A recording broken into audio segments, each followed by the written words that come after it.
Hey, how's it going? My name's Tom Levine, and I'm an award-winning author with 9 novels originally out with imprints of Penguin Random House, Simon & Schuster, and other New York publishers.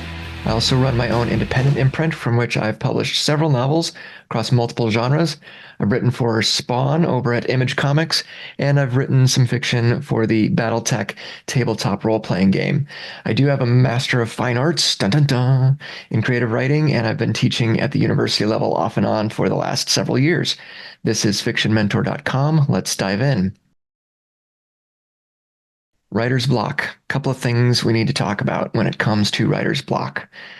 The first is writer's block doesn't happen to plotters. It only happens to pantsers or discovery writers, if that's the term that you prefer, because plotters have the advantage of having worked out all of the bugs in their story ahead of time. That is the purpose of an outline. You can beat that thing into shape and know exactly where the plot holes are, where the pitfalls are, the things that you can fix in advance, so that when you sit down to write the story, guess what? You don't have writer's block. You just have the next scene to do, the next scene to write, and then you're all set. If you are a discovery writer, yeah, writer's block happens all the time. You can be working on a hot scene, everything's going great, and then suddenly you freeze up and go, I don't know what happens next. And then you spend the next several weeks just wandering around listlessly through the street, wondering where your inspiration went. Neither of these approaches is any better than the other, in my opinion. There's a time and a place for both of them. I myself have something of a hybrid approach in which I will do a discovery right first when I have ideas and theories, play them out for a bit, see what happens, and then go back. And if I feel like there's something there, then I will proceed to use an outline. We'll talk about outlines and different types of outlines, where to find good outlines in another episode. But right now, we need to focus on the writer's block element. Professional authors do not have the luxury of writer's block. If you are somebody who is currently or who wants to be someone who gets paid money to write fiction, whether that's novels, comic books, movies, whatever, any kind of storytelling that is fictional that you think someone should pay you for, that makes you a professional writer, makes you a professional author. And if you're in that boat, guess what? Your editor is over there tapping their foot. Your readers are over there tapping their feet, wondering when the next book is going to come out. And you don't have a year, you don't have 2 years or 10 years for your next book to come out, unless you were some phenom that just burst out of the gate. And then, you can cruise on all of the money that you got from Oprah's book club or whatever. Unless that's you, and I rather doubt that it is, or you wouldn't be watching and listening to this, you don't have the luxury of having writer's block. You don't have the luxury of saying, I don't know what's going to happen next. I need some time to think about it. That's what the outline is for. It prevents that from happening. That being said, and this is the more important thing that we're talking about today,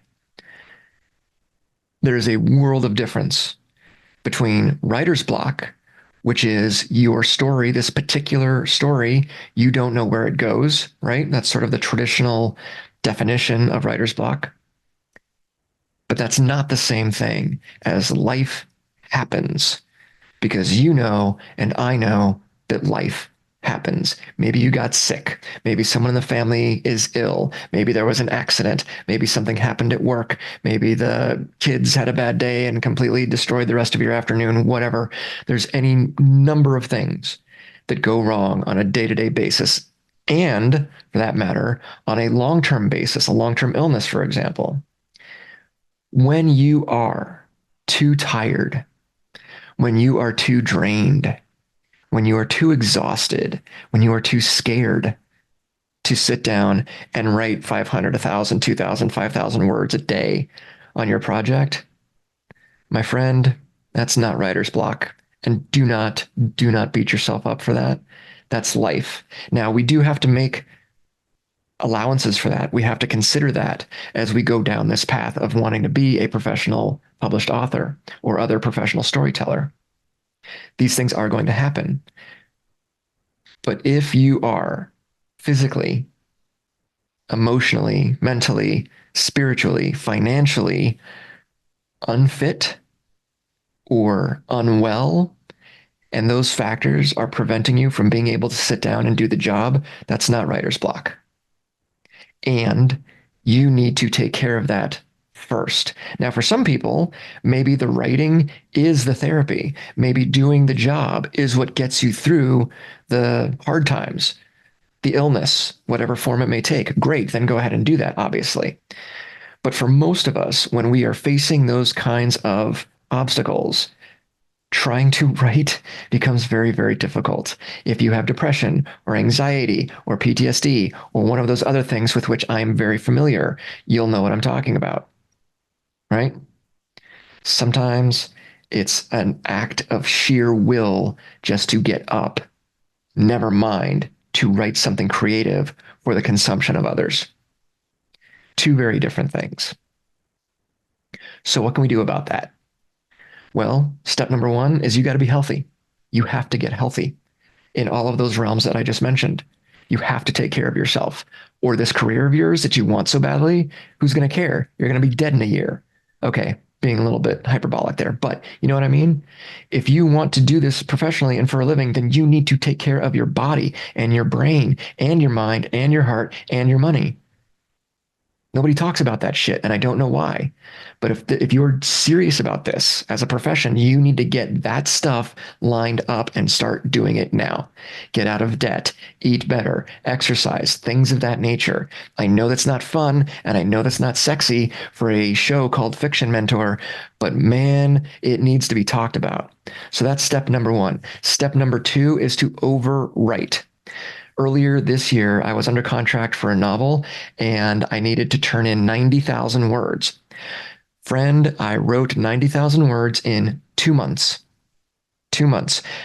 There was a third month involved before I started writing, which I spent doing what? Say it with me, outlining and researching and doing all that kind of stuff. So I spent a month getting ready and then 2 months writing 90,000 words because I had done all of the prep work ahead of time.